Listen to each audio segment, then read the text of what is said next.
நிறைய நண்பர்கள் என்கிட்ட அடிக்கடி கேட்கக்கூடிய ஒரு கேள்வி, நம்ம ஃபர்து மட்டும் தொழுதா போதுமா அப்படிங்கிறது. சோ இதை குறித்து மார்க்கம் என்ன சொல்லுது அப்படிங்கிறத பார்க்கலாம். தொழுகைகள்ல முதன்மையான தொழுகை அப்படின்னா அது ஃபர்லான தொழுகை, அதாவது கட்டாய கடமை. இந்த ஃபர்லான தொழுகைகளை ஒரு முஸ்லீம் எந்த ஒரு காரணத்துக்காகவும் விடக்கூடாது. உதாரணமாக நம்ம தூங்கிட்டு இருந்தாலோ, பயணத்துல இருந்தாலோ, இல்ல நோய்வாய்ப்பட்டிருந்தாலோ அப்படின்னு எந்த ஒரு சாக்கு போக்கு சொல்லியும் இந்த கடமைகளை நம்ம செய்யாம இருக்கக்கூடாது.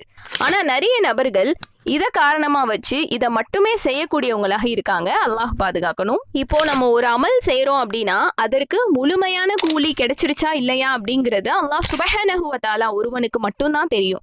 அப்படி இருக்க நிலையில நம்ம வெறும் ஃபர்லான அமல்கள் வச்சு மட்டுமே சொர்க்கத்துக்கு போக முடியாது. அதனாலதான் நபி ஸல்லல்லாஹு அலைஹி வஸல்லம் அவங்க நமக்கு சுன்னத்தான நோன்புகளையும் தொழுகைகளையும் மற்ற அமல்களையும் சொல்லி கொடுத்திருக்காங்க. ஃபர்லோடு சேர்த்து சுன்னத்தான நஃபிலான வணக்க வழிபாடுகளை செய்தால் மட்டும்தான்